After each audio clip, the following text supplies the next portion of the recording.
Hello students, welcome to বদমাস YouTube channel. আমি Amit sir. যে সিরিজ আমরা শুরু করেছিলাম, যে গ্রুপ সিরিজ অর্থাৎ স্কুল সার্ভিস কমিশনের গ্রুপ সি এবং ডি এর, তার আগের যে আমাদের ক্লাস হয়েছে তা রেশিও অ্যান্ড প্রপোর্শনে। আজকে আমরা নিয়ে এসেছি পার্সেন্টেজ বা শতকরা। আজকে আমরা শতকরা একদম বেসিক জায়গা থেকে শিখব। শতকরা কাকে বলে, তার অ্যাপ্লিকেশনগুলো কি কি হবে, আর পরীক্ষাতেই বা কি ধরনের অঙ্ক থাকে।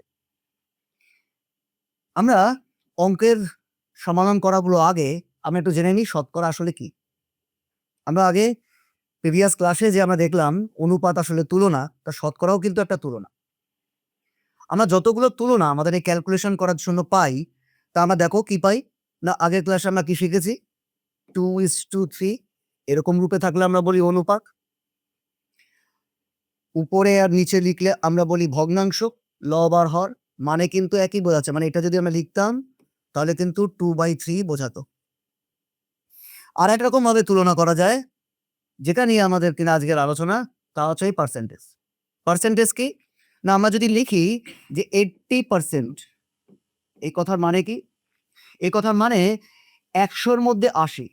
তাহলে বলে দেখো, অনুপাত এবং এই যে ভগ্নাংশ, এদের যখন তুলনা করছি, কার সাথে তুলনা করছি আর কাকে তুলনা করছি, তার দুটো পার্টি আমাদের লিখতে হতো যেভাবেই রূপ দিই না কেন। কিন্তু পার্সেন্টেজের সময় এই পাশের চিহ্নটা দিয়ে দিলেই বোঝাচ্ছে তুলনাটা 100-র সাথে। মানে একে যদি আবার আমরা ভগ্নাংশ বা অনুপাতের রূপ দিই, তাহলে আমরা লিখতে পারি যদি সংখ্যাটা 100 থাকতো মোট, তার মধ্যে 80 নেওয়া হয়েছে। বা একে যদি আমরা ভগ্নাংশ রূপ দিই, তাহলে 100-র মধ্যে আমাদের 80। তাহলে দেখা যাচ্ছে এরা এই তিনটে তুলনাই নিজেদের মধ্যে কানেক্টেড। কিন্তু এখানে তাহলে আলাদা করে কেন বোঝানো হচ্ছে? কারণ পার্সেন্টেজ বলতে গেলে আমাকে দ্বিতীয় তুলনাটা আর উল্লেখ করবে না, তোমাকে সবসময় 100-র মধ্যেই তুলনা করতে হবে। বিশেষ করে আমাদের যত ক্যালকুলেশন হয় ব্যাংকিং এর ক্ষেত্রে, টাকা পয়সার ক্ষেত্রে তুলনাগুলো করে, তা সাধারণত আমাদের এখন যেটা চল তা পার্সেন্টেজে করা হয়। তাতে কি অঙ্ক থাকে, সেগুলো নিয়ে আজকে আমাদের আলোচনা হবে। আর পার্সেন্টেজের কিছু ভগ্নাংশের রূপ কি হয়, সেগুলো আগে একটু মনে রেখে দিই, তোমরা খাতায় লিখে রাখো এবং পারলে মুখস্থ করে রাখো, যাতে ওই বিশেষ বিশেষ ভগ্নাংশগুলো যদি আমাদের কোনো সময় চলে আসে, তাহলে আমরা আর ক্যালকুলেশন না করে বলবো এটাই এত পার্সেন্ট। খুব সিম্পল ব্যাপার হবে। আমরা কি করি না, আমরা যত 2 দিয়ে ভাগ করা আছে সেই জায়গাগুলো দেখি। 2 দিয়ে ভাগ করা বলতে প্রথমে ধরো ভাবি আমরা 1। 1 বলতে আমাদের পূর্ণ সংখ্যার ক্ষেত্রে যখন আমরা ভগ্নাংশের তুলনা করি, একে আমরা গোটা বলি। আর এই পার্সেন্টেজের ক্ষেত্রে আমরা গোটা কাকে বলছি না, 100-কে। একে আমরা 2 দিয়ে ভাগ করলাম, হাফ, তাহলে এটাও 2 দিয়ে ভাগ, 50%। এটাকে 2 দিয়ে ভাগ করলাম আবার 1/4, তখন হয়ে গেল এরও 2 দিয়ে ভাগ, অর্থাৎ 25%। এটাকে আবার 2 দিয়ে ভাগ করলাম, 1/8, এটাকে 2 দিয়ে ভাগ করলাম, হয়ে গেল কত, 12.5%। আবার যদি আমরা 2 দিয়ে ভাগ করি, 1/16, তাহলে আমরা এখানে কি বলবো, এটা 2 দিয়ে ভাগ করলে 6.1/4%। তাহলে যদি আমরা কখনো 1/8 দেখি, মানে কোনো ঘটনা 8 ভাগের 1 ভাগ দেখি, তাহলে আমরা কি বলতে পারবো না, সেটা 12.5%। আবার যদি উল্টো ভাবে যে কখনো আমরা দেখি 12.5%, তাকেও কিন্তু আমরা বলতে পারবো 8 ভাগের 1 ভাগ। একই রকম ভাবে 16 ভাগের 1 ভাগ, আর এই পোর্শনগুলো। এবার আমরা চলে যাই এই 2 দিয়ে ভাগ না করে আমরা 3 দিয়ে ভাগের কাছে চলে যাই। মানে আমরা 3 ভাগের 1 ভাগ, আমরা কি বলবো এটাকে, 33.1%। আবার কি চলে যাই, এটাকে আবার 2 দিয়ে ভাগ করি, অর্থাৎ 3 কে 2 দিয়ে ভাগ করি, তাহলে এটা হয়ে গেল আমার 1/6। এটাকে আমরা 16.2/3 বলবো। আর তারপর আমরা 1/12 করি, কেন বাকিগুলো দেখো ওখানে হয়েছে, 1/12 করি, 1/12 করলে বলবো আমরা 8.1/3%, বা 3 1/3 বলতে 3 লিখতে পারি। তাহলে এইগুলো যদি আমরা একটুখানি নজর দিয়ে রাখি আর একটু মুখস্থ করে রাখি, তাহলে আমাদের পরে গিয়ে কি হবে না, ক্যালকুলেশন আমাদের খুব সোজা হয়ে যাবে। না হলে তো আমরা পারবোই, আমাদের সময় লাগবে ভাগ করতে। চলো এবার আমরা অঙ্কতে আসি। পার্সেন্টেজ কি? পার্সেন্টেজ মানে না শতাংশ, অর্থাৎ 100-র সাথে তুলনা। তোমরা যখনই এই সাইন দেবে এবং পার্সেন্টেজের অঙ্ক দেবে, আমাদের মোট যে তুলনা যার সাথে ওরা বলছে, তাকে আমরা ধরে নেব কি নির্দ্বিধায় 100। অর্থাৎ আমাকে যদি বলা হয় 40%, তার মানে কি বোঝাতে চাইছে, কোনো একটা সংখ্যা যদি 100 হয়, তার 40 নেওয়া হয়েছে। তাহলে আমরা এখানে দেখো প্রথম অঙ্ক কি করি, আর আমাদের এখান থেকে মূল কনসেপ্ট কাজে লাগবে, তা কিন্তু আমাদের প্রিভিয়াস ক্লাস যে অনুপাত হয়েছে তার মতন। কারণ আমরা করছি পার্সেন্টেজের ক্যালকুলেশন, কিন্তু সাজাবো আমরা অনুপাতের মতন। কোনো সংখ্যার 30% হয় 48, তাহলে সংখ্যাটি 70% কত? দেখো আমাদের কি বলে দিয়েছে, একই সংখ্যা যার 30% ওরা বলে দিয়েছে, 70% আমাদের চেয়েছে। এখন এখানে আমাদের তো মূল যে সংখ্যাটা তার কোনো প্রশ্নই নেই, তাকে জানতে চাইনি, আর যদি জানতে না চায় তাকে বের করারও আমাদের কোনো প্রয়োজন নেই। তাহলে ধরো আমাদের মূল সংখ্যাটা যদি 100 হয়, কারণ যেহেতু পার্সেন্টেজ বলেছে, তাহলে আমরা বলতে পারি প্রথম যেটা নিতে বলেছে সেটা 30, আর পরে যেটা বের করতে বলেছে সেটা আমাদের 70। তাহলে আমাদের কাছে এবার পরিষ্কার, যদি আগের সংখ্যাটা 30 হয় তাহলে পরের সংখ্যাটা 70 হবে। আমরা যদি চাই একটু ছোট করে নিই, তাহলে এই যে প্রথম পোর্শনটা ছিল একেই ওরা বলে দিয়েছিল কত না 48। ভেবে দেখো আমরা যেভাবে অনুপাতের অঙ্ক করছিলাম তাই করছি, 3 16 48, তাহলে 16 দিয়ে গুণ করলে 7কে কত হয়, এই একই, এটা আমরা এখানে গুণ করতে হবে, কত না 112 হয়।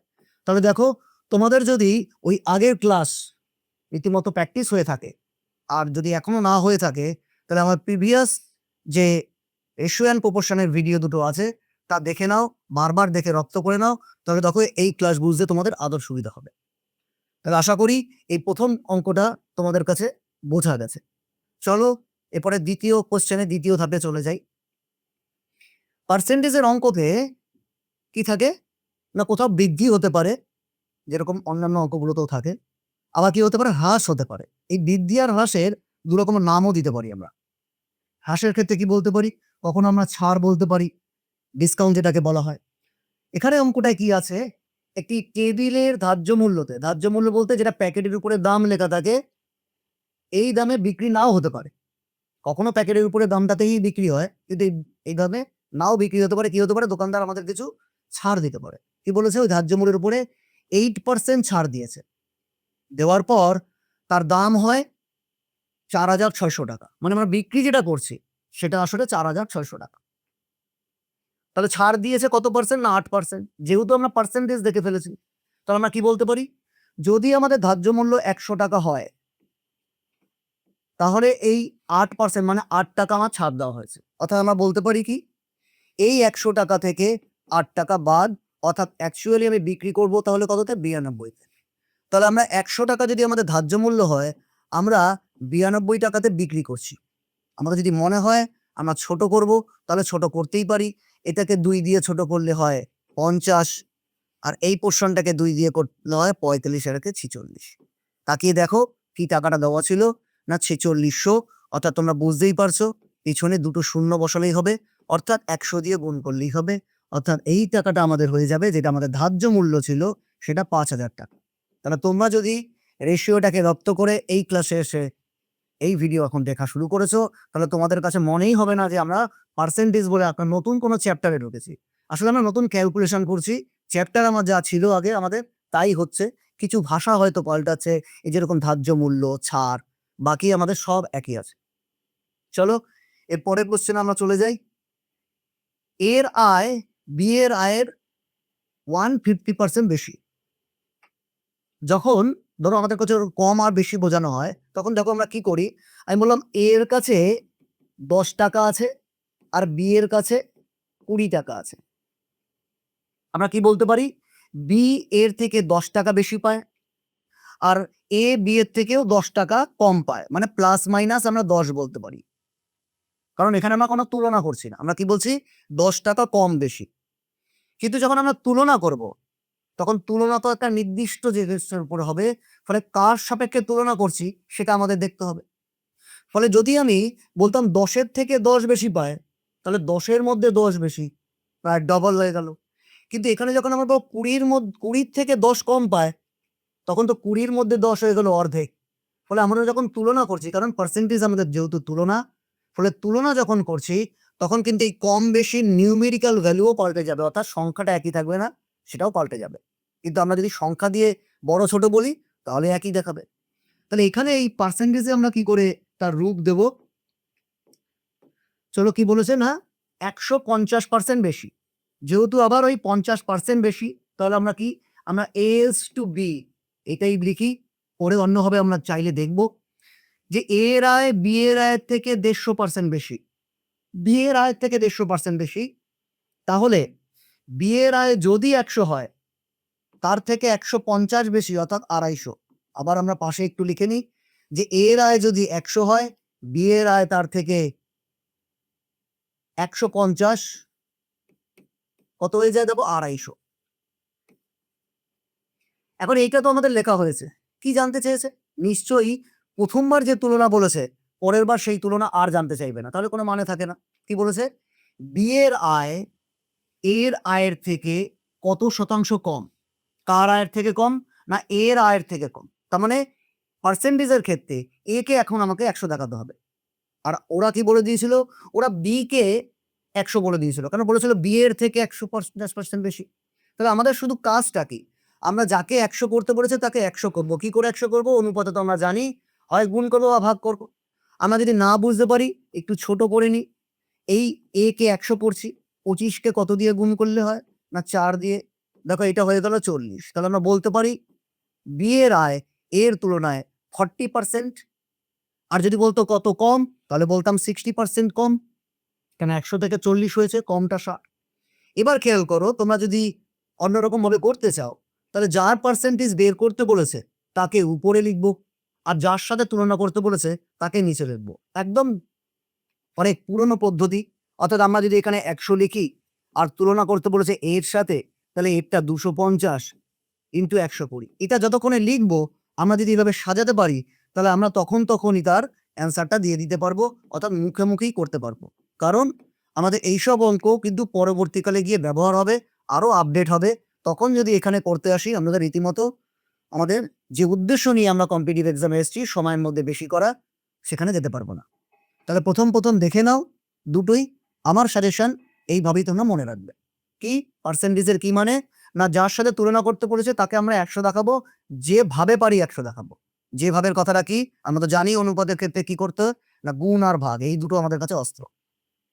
চলে আসি নেক্সট কোশ্চেনে। কোনো পরীক্ষায় 34% নাম্বার পেলে পাস বলে গণ্য করা হয়। সরি, এক ছাত্র 324 নাম্বার পায়, কিন্তু সে 16 নম্বরের জন্য ফেল করে। আমাদের কি জানতে চেয়েছে? না পরীক্ষার পূর্ণ নম্বর, মানে পরীক্ষাটা কত নম্বরে ছিল। এটা এই প্রশ্নের, এই যে পরীক্ষার প্রশ্নে আছে, এই প্রশ্নের সব থেকে সহজ রূপ। এরপরে আমরা যাব আরো একটু কিছু আপডেটে। আমাদের কাছে মোট নাম্বার জানতে চেয়েছে, কত পেলে আমরা পাস করি। না 34%। অর্থাৎ আমাদের নাম্বারটা যদি 100 নম্বরে পরীক্ষা হয়, ওই ছেলেটি যদি 34 পেত, তাহলে সে পাস করতো। এখন আমরা কি করব? এটা তো তুলনা বলে দিয়েছে, কারণ পার্সেন্টেজ মানে তো আর পরীক্ষাটা তো আর 100 তে হয়নি, 200 তে হতে পারে, 300 তে হতে পারে। তাহলে নাম্বারে যে কনভার্ট করব, তার জন্য আমরা কাকে খুঁজবো? না নাম্বার সম্বন্ধে কি বলা আছে। বলছে ছেলেটা নাম্বার পায় 324, কিন্তু সে ফেল করে। এই ফেল করার কোনো তথ্য আমাদের কাছে ছিল না, শুধুমাত্র পাস করার তথ্য ছিল। তাহলে এই পাস করতে হলে ওই ছেলেটাকে কত পেতে হতো? ছেলেটা পেয়েছে কত? না 324। সে 16 নম্বরের জন্য ফেল করেছে, তাকে যদি পাস করতে হতো, তাহলে আরো 16 তাকে পেতে হতো। অর্থাৎ ওই ছেলেটি 340 নাম্বার যদি পেত, তাহলে অবশ্যই সে পাস করতো। তাহলে এক করে তোমাদের কাছে পরিষ্কার হয়ে গেছে যে এই 34টাকেই ওরা 340 বলছে। বুঝতেই পারছো, পিছনে একটা শূন্য বা 10 দিয়ে গুণ করলে, অর্থাৎ পরীক্ষাটা আমাদের ছিল 100 না, 100টা আসলে 1000। তাহলে এইটা আমরা একদম প্রথম থেকে শুরু করেছি, একদম বেসিক জায়গা থেকে। এবার ধাপে ধাপে আমরা পরের অঙ্কতে যাব। চলো, এর পরের এই পরীক্ষারই আর একটা অঙ্ক নিয়ে এসেছি। কোন পরীক্ষায় এক ছাত্র 30% নাম্বার পেল এবং সে 45 নম্বরের জন্য ফেল করলো। পেয়েছে কত? 30%। ফেল করেছে কত? 45 নম্বরের জন্য। অপর ছাত্র 42% নাম্বার পেল, সে 5 নম্বর থেকে 45 নম্বর আবার বেশি পেল। তাহলে আগের আমাদের কোশ্চেনে কি ছিল? সে কত পেয়েছিল সেটাও বলা ছিল, আর কত নম্বরের জন্য ফেল করেছিল সেটাও বলা ছিল। কিন্তু এখানে দেখো, সে কত পেয়েছে সেটা বলেনি, সে কত কম পেয়েছে আর একজন কত বেশি পেয়েছে সেটা বলেছে। তাহলে আমাদের কাছে দুটো তথ্য আছে, একটা আছে এই পার্সেন্টেজ দিয়ে, যেটা কিনা সে কত পার্সেন্ট পেয়েছে সেটা বলা আছে, আর একটা আছে নাম্বার দিয়ে, যে তথ্যটা বলা আছে সে কত কম পেয়েছে বা বেশি পেয়েছে। তাহলে আমরা দুটো চার্ট তৈরি করে নিই। একটা পার্সেন্টেজের একটা ওই যে নাম্বার আছে তার, তাহলে 30%। আর এই পোর্শনটা কি বলেছে না 42%। আর এখানে আমরা একটু সংখ্যা রেখা, ওই যে আমরা ছোটবেলায় সংখ্যা রেখা ছিলাম সেভাবে করি, যে ছেলেরা ওই যে দুজন যে পরীক্ষা দিয়েছে তাদের পাস মার্কস এই জায়গাটা, এখানে আমাদের পাস মার্কস। প্রথম ছেলেটা কি করেছে না 45 নাম্বার কম পেয়েছে, তাহলে এই যে 45 নাম্বার এখানে মাইনাস বলে 45 লিখে রাখি। আর পরের ছেলেটা 45 নাম্বার বেশি পেয়েছে, অর্থাৎ প্লাস দিয়ে 45 লিখে রাখি। তাহলে আমাদের এখানে যে আমাদের পার্সেন্টেজ ছিল, একজন পায় 30% আর একজন পায় 42%, তাদের ক্ষেত্রে এই যে জায়গাটা, এই ডিফারেন্সটা 12%, অর্থাৎ একজন আরেকজনের থেকে 12% বেশি পায়। কিন্তু আমাদের এখানে নাম্বারের ক্ষেত্রে দেখতে পারি এই ছেলেটা পেয়েছিল 45 নাম্বার কম আর এই ছেলেটা পেয়েছিল 45 নাম্বার বেশি, অর্থাৎ এই পুরো পার্থক্যটা আসলে 90 নাম্বারের। কেন 45 ও যদি পায় তাহলে পাস নাম্বারে আসবে, আর তার থেকেও বেশি পেয়েছে, অর্থাৎ এখানে আমরা কি করছি, দুই প্রান্তে আছে বলে এই 45 আর এই 45 যোগ করছি, আমরা 90 পড়ছি। তাহলে আমরা আমাদের কাছে তো পরিষ্কার যে এখানে যে নাম্বারটা দেওয়া আছে 45, তাহলে এইখানের এই যে ডিফারেন্সটা আমাদের 12% হয়েছে, এই 12%টাই ওখানে গিয়ে আমার ডিস্ট্রিবিউট হয়ে গেছে। আমাদের প্রশ্ন কি চেয়েছিল, পরীক্ষার জন্য পাস পার্সেন্টেজ কত শতাংশ। তাহলে আমাদের কাজ কি, আদতে এই যে 45 আছে, দুদিকেই যেহেতু সমান আছে, তারা মিলে আমরা লিখতে পারি কি -45, অনুপাত হিসাবে লিখি +45, অর্থাৎ বলতে পারি -1 আর +1। এই যে -1 আর +1, অর্থাৎ 1 কম আর 1 বেশি, এটা আসলে 2। এই 2কেই আমরা এখানে কত পার্সেন্টেজ বলেছিলাম, 12%। তাহলে এটা যদি আমরা 12% দেখাই, অর্থাৎ গুণ করে দিয়ে আমরা এটা 6 দিয়ে, তাহলে আমরা বলতে পারি এটা -6 আর এটা +6। তার মানে প্রথম ছেলেটি -6% এর জন্য ফেল করেছিল আর দ্বিতীয় ছেলেটি +6% বেশি পেয়েছিল। আমরা এত দূর ডিটেলসে করলাম, এত দূর কিন্তু আমাদের বোঝার দরকারও ছিল না। এই যে 12% এরা দুটো সমানভাবে ভাগ হয়েছে, মানে 6 ভাগ হয়েছে, তোমরা পরবর্তীকালে একটু প্র্যাকটিস করলেই বুঝতে পারবে। তাহলে আমরা কি করি, আমরা যদি 30% পেয়ে ও ফেল করে, তাহলে 6% তাকে আরো পেতে হতো, তাহলে এই 6%টা আরো যোগ করে দিই, অর্থাৎ আমরা বলতে পারি 36% তাকে পাস করার জন্য পার্সেন্টেজে পেতে হবে। আর যদি এখান থেকে বের করতে যাই, তাহলে বেশি পেয়ে গেছিল 6%, তাহলে 6% মাইনাস করে দেবো। তাহলে দেখো আগের অঙ্কের মতন এখানে কিন্তু আর টোটাল বের করতে হলো না, অর্থাৎ এই 12% মানে যে আমাদের 90, সেখান থেকে আমরা টোটাল বের করব, তারপরে তার 30% বের করব, বা 45কে যোগ করে আবার পার্সেন্টেজ করব। এই যে এত লং প্রসেস, এটা আমাদের দরকার পড়বে না। ফলে আগে আমরা কি, আমরা অবশ্যই প্রিভিয়াস অনুপাতের ধারণা নেব আর তাকে এখানে এসে ব্যবহার করব। কয়েকবার ভিডিওটা দেখে তোমরা এটাকে আরো ক্ল্যারিফাই করে নাও, তাহলেই তোমরা অঙ্কগুলো করতে আর বেশি সময় নেবে না। চলো এরপরে আমরা আরো পরবর্তী ধাপে এগিয়ে যাই। কোথায় আছে আমাদের অঙ্ক, দুটি নাম্বার তৃতীয় নাম্বারের থেকে যথাক্রমে 20% and 50% বেশি। মানে আমাদের কাছে দুটো নাম্বারের যে কথা বলেছে, তা কিভাবে বলেছে না, থার্ড কোনো একটা নাম্বারের সাপেক্ষে বলেছে। তার মানে এখানে তৃতীয় যে নাম্বারটা আমাদের, ধরো বললাম আমরা থার্ড নাম্বারটা, এই নাম্বারটা কিন্তু ফিক্সড, যেহেতু পার্সেন্টেজের সাথে তুলনা বলেছে, তাহলে আমরা মনে করে নিই কি থার্ড নাম্বারটা আমাদের 100। এবার আমরা চলে আসি আমাদের ফার্স্ট নাম্বারে আর সেকেন্ড নাম্বারে। ফার্স্ট নাম্বারটা কত বেশি বলেছে, বলেছে 20% বেশি। বুঝতেই পারছো 100 যদি থার্ড নাম্বার হয়, তার থেকে 20 বেশি, অর্থাৎ হয়ে গেল 120। আর দ্বিতীয় নাম্বারটা কত বেশি না, বলেছে দ্বিতীয় নাম্বারটা বলেছে 50% বেশি, অর্থাৎ থার্ড নাম্বারটা যদি 100 হয়, সে 50% বেশি মানে কত, 150। আমাদের কাজ শেষ। ফলে আমরা যখন এরকম কোনো অঙ্ক দেবো, দিব্যি 100-র সাথে 20 যোগ করব আর 100-র সাথে 50 যোগ করব, বা যদি কম থাকে তো কম করব অঙ্কের। তাহলে প্রথম নাম্বারটি দ্বিতীয় নাম্বারের কত শতাংশ, কি বলছে, প্রথম নাম্বারটি দ্বিতীয় নাম্বারের কত শতাংশ, অর্থাৎ দ্বিতীয় নাম্বারটাকে আমাদের 100 বানাতে বলছে। আমরা কি করে 100 বানাবো, এই 150টাকে আমাদের 100 বানাতে হবে। আমরা একটু ছোট করে নিই, আমরা ছোট করি 3 দিয়ে, এটা হয়ে যাক 40 আর এই পোর্শনটা হয়ে যাক 50। দেখো এবার দিব্যি বুঝতে পারছি 100 কি করে হবে না 2 দিয়ে গুণ হয়ে, তাহলে এটাও যদি 2 দিয়ে গুণ করি 80। তোমরা যদি ওই ভগ্নাংশের মতন করতে যাও তাহলে কি বলেছিলাম, যাকে বের করতে হবে সে উপরে থাকবে আর যার সাথে তুলনা করব সে নিচে থাকবে। তাহলে উপরে আমার কে থাকবে, বলেছে প্রথম নাম্বারটি দ্বিতীয় নম্বরের কত শতাংশ। তাহলে প্রথম নাম্বারটিকে আমরা কত ধরেছিলাম, 120 ধরেছিলাম। দ্বিতীয় নাম্বারকে আমরা কত ধরেছিলাম, না 150 ধরেছিলাম। এটা হয়ে গেল আমাদের ভগ্নাংশ। একে আমরা 100 দিয়ে গুণ করলে শতাংশ।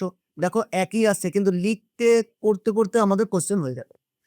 কি বলছি, আবার বারবার বলে যাচ্ছি প্রতিটা অঙ্কের ক্ষেত্রে, যে আমাদের যদি পার্সেন্টেজ ক্যালকুলেশন করতে বলে, যাকে তুলনা করতে বলবে তাকে আমরা 100 দেখাবো। কি করে 100 দেখাবো, সরাসরি যদি চিনতে পারি ভালো, নাহলে অনুপাত ছোট করে নাও, ছোট করে নিয়ে তারপরে তুমি তাকে পার্সেন্টেজ 100 দেখাও। করতে করতে তোমরা অভ্যাস হয়ে যাবে। দেখো এটাকে যদি ছোট করি, তাহলে এই উপরের পোর্শনটা আমার 50 দিয়ে কাটলে 2, এইটা 3, এটা 3 4 12 মানে 40 ইকুয়াল টু 80%। তাহলে দুই ভাবেই আমরা চলছি, কিন্তু বারবার বলছি আমার সাজেশন কি থাকবে, এই পোর্শনটাকে নিয়ে আমরা এগোবো, কারণ আমরা আস্তে আস্তে কিন্তু মূল অঙ্কের দিকে এগিয়ে যাচ্ছি। চলো এর পরের কোশ্চেনে আমরা আসি। খুব ভালো একটা অঙ্ক, শুধু রাজ্য স্তরের না, ইতিহাসে এসছে, শুধু রাজ্য স্তরের না, সেন্ট্রালের এক্সামেও রীতিমতো কয়েকবার এসে গেছে, নাম্বার হয়তো পাল্টেছে। বুঝি আমরা কি করতে হবে। 27কে এমন দুটি অংশে ভাগ করো যার একটি অংশ অপরটির 35%। এমন দুটি অংশে ভাগ করা মানে তাকে টুকরো করে দাও। টুকরো করার অর্থ কিন্তু এখানে তার উৎপাদক না, দুটো পার্ট বানা মানে তাকে যদি আবার জুড়ি, এই জোড়া অর্থটা কিছু হবে না, যোগ করলে হবে। অর্থাৎ আমি যদি 27কে ভাগ করে দিই, তাকে আবার জুড়ে অর্থাৎ যোগ করি, সে আবার 27 হবে। তাহলে 27কে এমন দুটি পার্টে ভাগ করো যে যার একটি অংশ অপরটি 35% হবে। মোটের 35% না, একটা নাম্বার যা হবে তার 35% আরেকটা হবে, ওই যে দুটো টুকরো। তাহলে যেহেতু এই যে পার্সেন্টেজ আছে, আমরা কি লিখবো, একটা নাম্বার একটা টুকরো যদি 100 হয়, তাহলে অপর টুকরোটা হয়ে যাবে 35, কেন ওরা বলেছে তাই। আর আমরা কি বললাম, যেহেতু 27কে ভেঙেছি, তাহলে এই দুটো যোগফল আবার যদি যোগ করি তাহলে নির্ঘাত তাকে 27 হতে হবে। তাহলে আমরা দেখি, আগে ছোট করে নিই, এটাকে ছোট করলে 5 দিয়ে 20, এটাকে ছোট করলে 5 দিয়ে 7। আমরা দেখতে পাচ্ছি এই 20 আর 7কে যোগ করলে 27 হয়েছে, 20 প্লাস 7 27 হয়েছে। তাহলে আমাদের ঠিক আছে, আমাদের কি জানতে বলছে, ক্ষুদ্রতম সংখ্যাটি কত, এই দেখো ক্ষুদ্রতম সংখ্যাটি 7 আমাদের অ্যান্সার। তাহলে দেখো পার্সেন্টেজ কিন্তু আসলে কিন্তু কনসেপ্ট আমাদের কোথায় ছিল, হ্যাঁ আমরা যে প্রথম ক্লাসগুলো করে এসেছি সেখানেই আমাদের এই কনসেপ্ট ছিল। এইবার আমাদের যদি তোমরা বলতে চাও 27 তো ছোট করলে আপনি 27 পেয়ে গেছে, 27 যদি না থাকতো, না 27 নেই, ধরো আমাদের কাছে 27 নেই, বললো এই 27-এর জায়গাতে আমাদের বলো এই নাম্বারটা না 81, বলো 81কে এমন দুটি ভাগে ভাগ করো, এই ঘটনা ঘটবে। তাহলে আমরা কি করব, এদের যোগফল 27 হয়েছে, তখন আমরা কি করব 27কে, না 27কে 81 দেখাতে হবে। কি করে, কারণ যোগফলটা আমার অনুপাতে 27 যোগ হচ্ছে, আসলে কত 81, 3 দিয়ে গুণ করলে। তাহলে আমরা বলতে পারি 3 সাথে 21 হবে আমাদের ছোট নাম্বারটা। তাহলে তোমাদের কাছে নিশ্চয়ই ক্লিয়ার। যদি অন্য কোনো নাম্বারও থাকে, এটা কোনো কাকতালীয় না যে স্যার ছোট করেছি বলে 27 হয়ে গেছে, এটা অনুপাতে প্রকাশ করে দেবো যেটা চাইছে। না হলে কিন্তু আমাদের একটা সংখ্যাকে এক্স আর একটা সংখ্যাকে এক্স ইন্টু 35 বা 100 ইকুয়াল টু আমাদের করতে হবে গিয়ে কি, না ওই 27। তাহলে দেখো আমরা অঙ্কের যদি আমরা ক্রোনোলজি মেনটেন করি, অর্থাৎ ধাপে ধাপে আগে প্রথমে রেশিও অ্যান্ড প্রপোর্শন করেছি, তারপরে পার্সেন্টেজ আসছে, এর পরের ধাপে আমরা কোথায় যাব, না প্রফিট অ্যান্ড লসে। এইভাবে ধাপে ধাপে যাব, আর তোমরা প্র্যাকটিস করতে থাকো। একবার ভিডিও দেখে যদি কিছু কনফিউশন থেকে থাকে, তাহলে বারবার দেখো আমার কথাগুলোকে শোনো এবং নিজেরা ওই অঙ্কগুলোকে প্র্যাকটিস করো, তাহলেই তোমাদের কাছে সম্পূর্ণভাবে ক্লিয়ার হয়ে যাবে। চলো এবার আমরা অন্য আরেকটা ধাপে চলে এসেছি, যে একটি আয়তক্ষেত্রের দৈর্ঘ্য 30% হ্রাস পায়। 30% হ্রাস পাওয়ার মানে কি, না কমে যায়, এবং প্রস্থ 20% বৃদ্ধি পায়। প্রস্থ কি হয়েছে, না বৃদ্ধি পেয়েছে 20%। আয়তক্ষেত্রটির ক্ষেত্রফল কত শতাংশ হ্রাস পাবে। দেখো আমাদের কাছে মনে হচ্ছে একটু নতুন, কিন্তু আমরা যদি একটু আয়তক্ষেত্রের ধারণা নিই, আমরা পরে পরিমিতির অঙ্ক তো করবো, আজকের জন্য বলি যে আয়তক্ষেত্রের দৈর্ঘ্য আর প্রস্থ, এটা আমাদের দৈর্ঘ্য, এটা আমাদের প্রস্থ। এই দৈর্ঘ্য প্রস্থ থেকে যদি ক্ষেত্রফল বার করতে হয়, কি করতে হয়, না দৈর্ঘ্য আর প্রস্থকে গুণ করতে হয়। এখন যদি আমাদের এই অঙ্কটা পার্সেন্টেজ না থেকে আমরা যদি এই অনুপাতের অঙ্কতেই থাকতো, যে বলতো যে তার দৈর্ঘ্য, এখানে কি বলেছে? দৈর্ঘ্য হ্রাস পেয়েছে। তাহলে আমরা বলতে পারতাম কি এরকম ভাবে যে দৈর্ঘ্য হ্রাস পেয়েছে, বলল ৭ থেকে ৫ হয়ে গেছে। বলতে পারতো অনুপাত দিয়ে। আবার বলতো প্রস্থ আমাদের না বৃদ্ধি পেয়েছে। তাহলে প্রস্থ বৃদ্ধি পেয়ে কি লিখতে পারি? বললাম আমরা ৬ থেকে ৯ হয়ে গেছে বা ১০ হয়ে গেছে। বা এটা ১১ হয়ে গেছে। যা খুশি আমরা লিখি বৃদ্ধি হয়েছে। এবার এরকম অঙ্ক করতে দিলে আমরা এখানে কি সূত্র এপ্লাই করব? আমরা তো সূত্রই দেই। তাহলে আমরা বেসিক কনসেপ্টে কি আমরা যদি পরিমিতি যখন ইয়ে করব আরো ভাবে যে দৈর্ঘ্য প্রস্থকে গুণ করলে, এবার ভেবে দেখো আমরা অনুপাতের চ্যাপ্টার আমরা কি শিখেছিলাম? Compound ratio. কাকে বলতো কম্পাউন্ড রেশিও? না যাকে গুণ করার সম্পর্ক বোঝায় তাকে কম্পাউন্ড রেশিও বলে। তাহলে আমরা কি দৈর্ঘ্য আর প্রস্থকে গুণ করলেই তো ক্ষেত্রফল পাবো। তাহলে প্রথমে আমাদের দৈর্ঘ্য কত ছিল? ৭ আর পরে আমাদের প্রস্থ ছিল ৬। তাহলে ৭ আর ৬ হয়ে গেল আমাদের ক্ষেত্রফল। আর পরবর্তীকালে দৈর্ঘ্য আমাদের হয়ে গেছে ৫ আর প্রস্থ হয়ে গেছিল ১১। তাহলে যদি গুণ করতাম, তাহলে এই অনুপাতের অঙ্কতে যদি গুণ করতাম, তাহলে এখানে যখন আমাদের পার্সেন্টেজ দিয়েছে তখন কেন আমরা সূত্র পড়তে যাব? আমরা এখানে এইভাবেই শিখব। অর্থাৎ কম্পাউন্ড রেশিওকেই আমরা এখানে ইউজ করব। শুধু পার্থক্যটা কি হবে? না আমাদের পার্সেন্টেজে দেখাতে হবে। অর্থাৎ সবসময় ১০০ তে দেখাতে হবে। তাহলে আশা করি এই পোরশনটা তোমাদের কাছে ক্লিয়ার।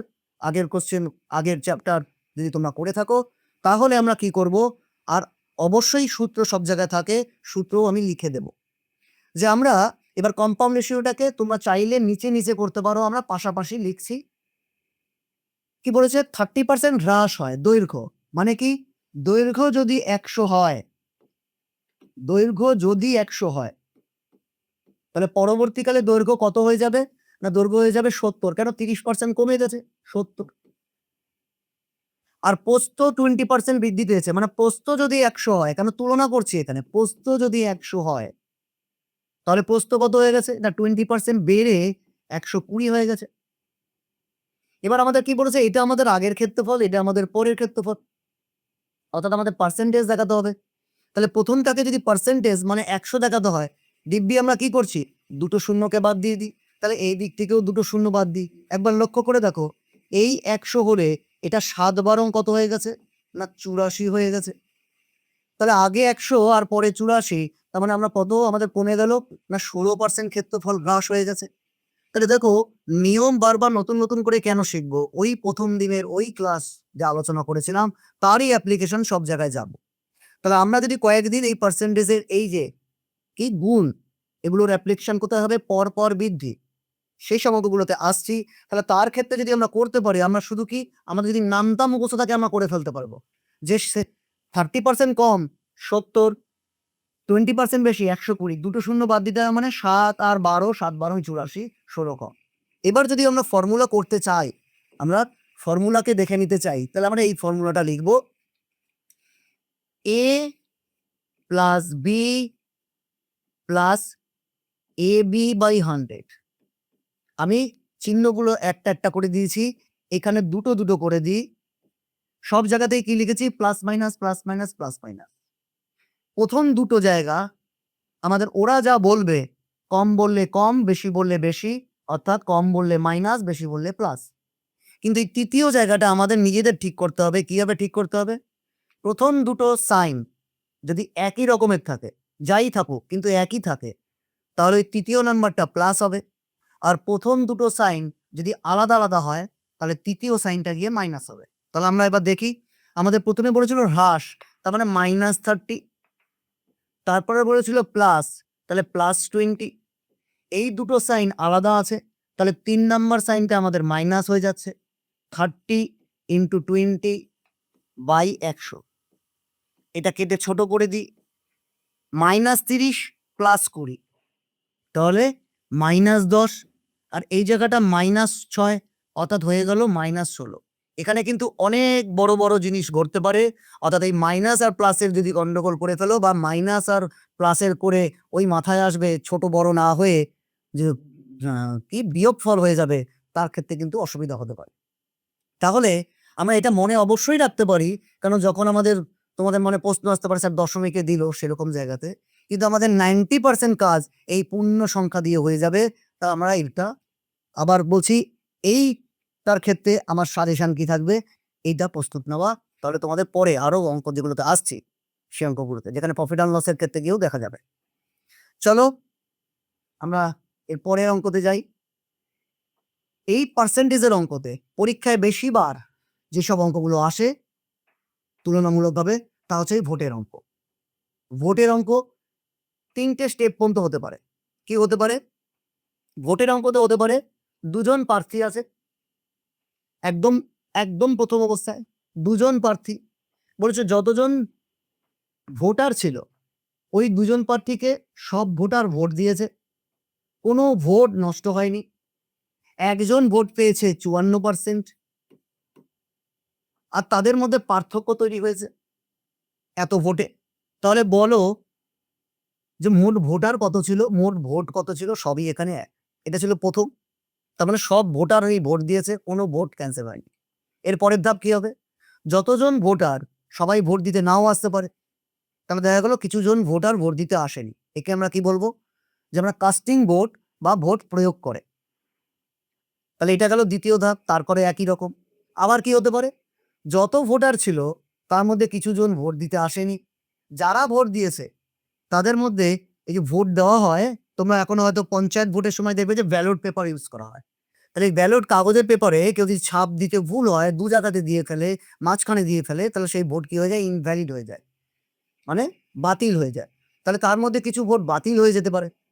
তারপরে তাদের মধ্যে একজন ওই যে বাতিল হওয়া ভোটটাকে বাদ দিলে থাকে বৈধ ভোট, সেই বৈধ ভোটের কিছু পার্সেন্ট উনি পেতে পারেন, আর অপরজন বাকিটা পেতে পারেন। তারপরে তাদের মধ্যে পার্থক্য তৈরি হতে পারে। তাহলে দেখা যায় যদি আমাদের ম্যাক্সিমাম পর্যন্ত কোশ্চেন করতে যাই, তাহলে 3 রকমের হবে, যে ভোট দিতে আসে না বেশ কিছু জন, অবৈধ হয় বেশ কিছু ভোট, আর তাদের দুজনের মধ্যে পার্থক্য হয়। তাহলে আমরা যাই প্রথম থেকে একদম অঙ্কতে। প্রথম থেকে কি অঙ্ক করতে যাই? প্রথমের অঙ্ক আছে, একটি নির্বাচনে 2জন প্রার্থী ছিল। এই নির্বাচনে 8% ভোটদাতা তাদের ভোট প্রয়োগ করেনি। বিজয়ী প্রার্থী মোট ভোটের 48%, কোন ভোটের? না মোট ভোটের 48% ভোট পেয়ে অপর প্রার্থীকে 1100 ভোটে পরাজিত করে। এই নির্বাচনে মোট কত ভোটার ছিল? তাহলে আমাদের কাছে কি বলেছে? আমাদের কাছে যদি মনে করি আমাদের মোট ভোট ছিল, আমরা ধাপে ধাপে যাই, যেহেতু পার্সেন্টেজের ক্যালকুলেশন বলেছে 100টি, ভোট দিতে আসে না কতজন? তাহলে সেই সাপেক্ষে আমাদের 8% ভোট দিতে আসে না, অর্থাৎ এই 92টা ভোট কিন্তু পড়েছে, মানে এটা প্রয়োগ হয়েছে। কটা ভোট প্রয়োগ করেছে? 92টা ভোট। বলেছে 92টা ভোটের মধ্যে, এটা টোটাল ভোটের 92 কিন্তু বৈধ হয়ে, কি বলেছে? 48% ভোট পেয়ে অপর প্রার্থীকে 1100 ভোটে হারে। কোন ভোটের 48? না মোট ভোটের। তাহলে মোট ভোটের 48% যদি হয়, তাহলে তাকে আমরা 48 লিখতে পারি, কেন 100 আছে? তাহলে যে আমরা জয়ী প্রার্থী কত পায়? জয়ী প্রার্থী, না জয়ী প্রার্থী পায় 48। তাহলে আমার ভোট পড়েছিল কত? 92। আমরা যদি বিয়োগ করে দিই তাহলে সেটা পরাজিত প্রার্থী হবে। 8 4 এ 12, 1 5 4 এ 9, মানে 44। এই ভোটটা কে পায়? এটা পরাজিত প্রার্থী পায়। ওরা আমাদের অঙ্কতে কি বলেছে? ওরা বলেছে 1100 ভোটে পরাজিত করে। তার মানে এই 48 আর 44, এই ভোটের পার্থক্য আমাদের কত? না এই ভোটের পার্থক্য এখানে দেখা যাচ্ছে। মানে জয়ী প্রার্থী যদি 48টা ভোট পায়, তাহলে পরাজিত প্রার্থী কত পাবে? না 44টা ভোট পাবে। আর তাদের ভোটে পার্থক্য কত হয়ে যাবে? না পার্থক্য হয়ে যাবে কত? 4টে ভোট।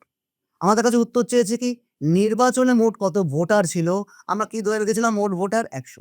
তাহলে তোমাদের কাছে তো এবার পরিষ্কার যে 100টা ভোট যদি আমাদের থাকে বা ভোটারও থাকে, দুটোই এখানে কোনো বাতিল হয়নি। 4টে ভোটের পার্থক্য করেছে। অর্থাৎ আমরা যদি ছোট করি তাহলে দেখা যাবে 25:1। অর্থাৎ যত পার্থক্য তৈরি হয়েছে তার 25 গুণ তাদের ভোটার ছিল। এবার তোমরা ক্যালকুলেশন করে নাও, এটা যদি আমাদের 1100 হয়, তাহলে এইটা 25কে 2 বার 11 দিয়ে করি, 25। এটা হয়ে গেল 5, এটা হয়ে গেল 7 আর 2। পিছনে শূন্য বসিয়ে দেবো। তাহলে 2 7 5, 2 7 5, দুটো শূন্য। তাহলে 27,500 ভোটার বা ভোটও ছিল একই। এটা একদম আমাদের প্রথম দিকে এত এলাবোরেট করে করেছি। তোমরা ক্যালকুলেশন গুলো দিব্যি মুখে করতে পারবে, কারণ পূর্ণ সংখ্যা। চলো এবার যদি আমাদের ভোট বাতিল হয়ে যায়, আমাদের চলে যাই একটি নির্বাচনে 2 জন প্রার্থী ছিল, 10% ভোটার ভোট প্রয়োগ করেনি। ওই যে বলছিলাম যে ভোট দিতেই আসেনি, এবং ভোটদানের 10% অবৈধ ঘোষণা করা হয়েছে। 10% কি করা হয়েছে? অবৈধ হয়েছে। বিজয়ী প্রার্থী বৈধ ভোটের কত পার্সেন্ট পেয়েছে? 54%। মোট ভোটের না, বৈধ ভোটের। ফলে এদের মধ্যে একটা লিঙ্ক আছে যে যত ভোটগুলো আবার কাউন্টিং হয়েছে ঠিকঠাক, সেই ভোটে 54 পেয়েছে। আর তাদের মধ্যে পার্থক্য কত হয়েছে? বলেছে কি 1620 ভোটে জয়লাভ করে। 1620 ভোটে জয়লাভ করার মানে কি? 1620 ভোটার মানে কি? যে জিতেছে আর যে হেরেছে তাদের মধ্যে পার্থক্য হয়েছে 1620। তাহলে এবার এখানে দেখো, আমরা এখানে 3টে ধাপ এখানে পরপর চলেছে। 3টে ধাপ কি করে? না, আমার কাছে যদি 100 ভোট থাকে, তার মধ্যে 10% আসে না, অর্থাৎ ভোট দিতে আসে 90। 10% কি হয়েছে? অবৈধ হয়েছে। কার 10%? এর 90। তাহলে এটার 10% আমাদের ক্যালকুলেশন করতে হয়, বিয়োগ করতে হয়। আজকে নয় 10% করে দিয়েছে, তার জন্য আমরা বলতে পারবো যে 10% বলতে 10 ভাগের 1 অত শূন্য কাটলে হয় 9। কিন্তু সবসময় তো এটা আমাদের থাকবে না। তাহলে একে একটা চেইন আকারে করতে হলে আমরা কি করব? এই চেইন আকারে করতে হলে আমরা আর এইভাবে যাব না। কি করছি? যে আমরা একটা ছোট্ট জায়গা এখানে একটু মনে রেখে দিই। যদি মনে হয় আমরা কোনো আননোন ধরবো, যে আমাদের ভোট, এই ভোট দেখে দিই। ভোটকে গুণ করছি। 10% ভোটার ভোট প্রয়োগ করতেই আসে না। প্রয়োগ যদি না করতে আসে, তাহলে 90% নিশ্চয়ই এসছে। 100 এর মধ্যে 90 জন এসছে। আচ্ছা। বলেছে তার মধ্যে 10% আবার অবৈধ হয়েছে। মানে এই যারা ভোট দিয়েছে তারাই তো অবৈধ হয়েছে। তাহলে এদের আবার 90% কত হয়েছে? অবৈধ হয়েছে। বলেছে এই যত পার্সেন্ট আসলে এখন কাউন্টিং হলো, তার 54% কে পেয়েছে?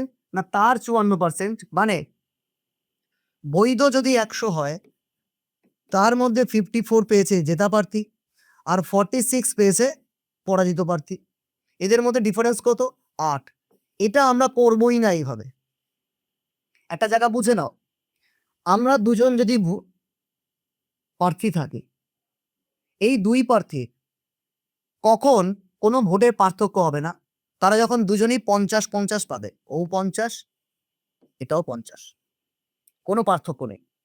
তাহলে 50-এর থেকে বেশি যদি কেউ পেয়ে যায় পার্সেন্টেজে, তাহলে বাকিটার মধ্যে তার সাথে পার্থক্য তৈরি হবে। মনে করলাম এই 50 থেকে ও না 2টো ভোট বেশি পেয়েছে, তা ভোট তো আর বাইরে থেকে আসবে না, ভোট তো যা পড়েছে তার থেকেই আসবে।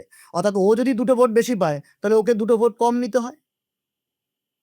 অর্থাৎ যে জয়ী প্রার্থী সে 50-এর থেকে যত পার্সেন্ট বেশি পেয়েছে, আসলে তার ডাবল পার্সেন্টেজ তাদের মধ্যে পার্থক্য হয়েছে। দেখো, এটা হয়ে গেল 48, এটা হয়ে গেল 52। তাহলে বারবার আমাদের ওরকম বিয়োগ করে দেখতে হবে না। কখন? যখন একদম চেইন আকারে থাকবে। আরেকটা কি করতে পারি? জয়ী প্রার্থী কত পার্সেন্ট ভোট পেয়েছে? 54। এটা ঠিক হিসাবে মনে রাখতে পারো।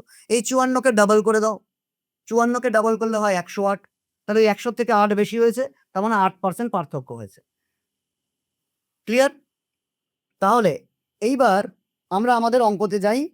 তাহলে আমাদের কত হয়েছে? কত পার্সেন্ট? 54%। তা 54% 50 এর থেকে কত বেশি? 4 বেশি। তার ডাবল কত হয়ে যাবে? 8। তাহলে এখানে এই আর না হলে আরেকভাবে কি করব?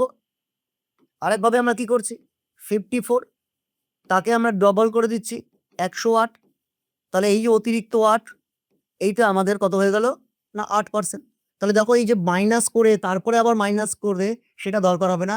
সেটা প্রথম ক্ষেত্রে দরকার পড়েছিল, কারণ সেটা বৈধ ভোটের সাথে তুলনায় ছিল না, মোট ভোটের সাথে ছিল। তাহলে আসলে ওদের মধ্যে যে পার্থক্য তৈরি করেছে তা হচ্ছে বৈধ ভোটের 8%।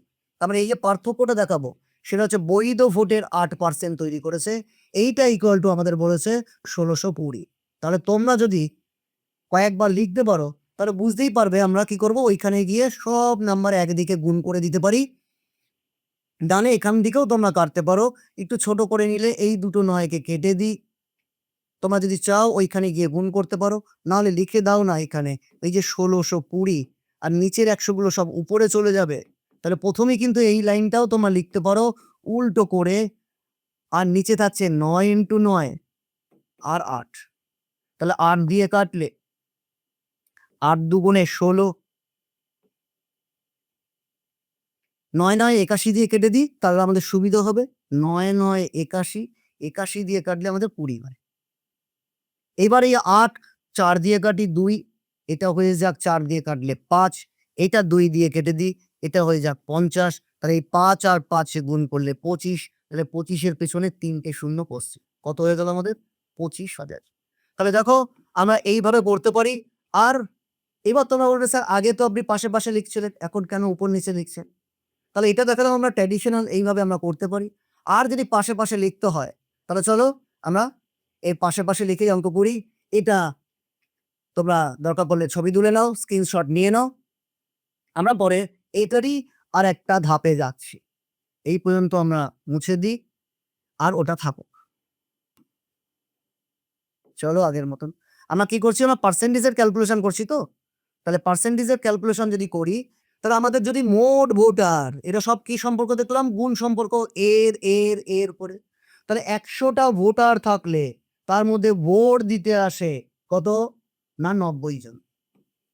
আবার যতজন ভোট দিয়েছে তা যদি 100 হয়, তাহলে কত ভোটার বৈধ হয়েছে? 90টি। আবার পার্থক্য কত হয়েছে? যত বৈধ ছিল তা যদি 100 হয়, তাহলে এখানে 8%। তোমাদের কাছে ক্লিয়ার?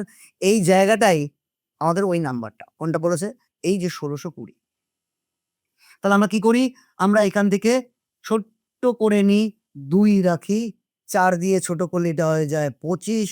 তাহলে এই দেখো 9 9 81 দুগুণে হচ্ছে 162, তার মানে শুধু একটা শূন্য কাটলে আমাদের অ্যান্সার 25 এর পেছনে।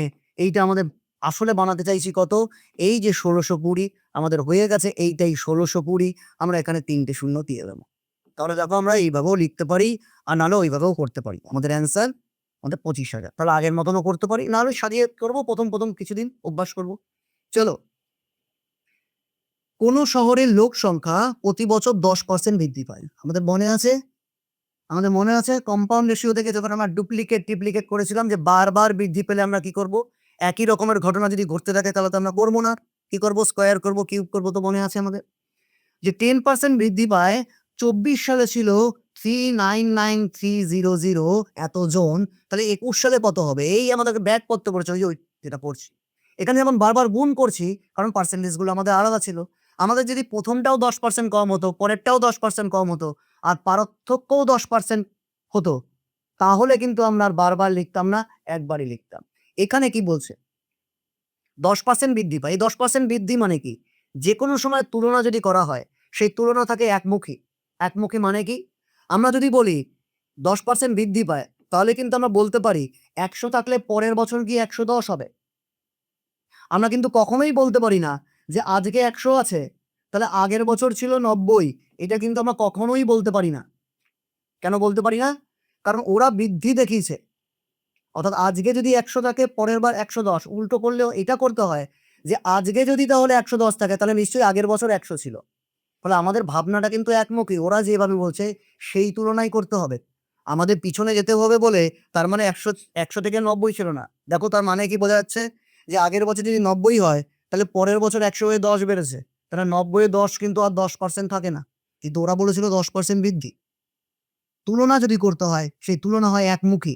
উল্টো দিকে হয় না, তার তুলনা নিউমেরিক্যাল ভ্যালু পাল্টে যায়। যেটা আমরা করেছিলাম ওই এবি 150% হলে উল্টো দিকে কত? আশা করি মনে আছে আজকেরই। তাহলে আমরা এখানে কি করব? আমরা এখানে কি করছি? বারবার বৃদ্ধি। দেখো কি বৃদ্ধি বারবার বলছে? বলেছে 100 থাকলে পরের বছর গিয়ে 110। আবার তারপরের বছর 100 হলে পরের বছর গিয়ে 110। এইভাবেই তো। কারণ 110 এর 10% বৃদ্ধি পেয়েছে। তার 10% বৃদ্ধি পেয়েছে। মানে ১ম বার ১০০ হলে পরের বার ১১০ হয়ে গেছে। এইটার ১১০ এর 10% করলে কত হয়? ১১০ এর 10% ১০ ভাগের ১/১১। তাহলে হয়ে গেল আমার ১২১।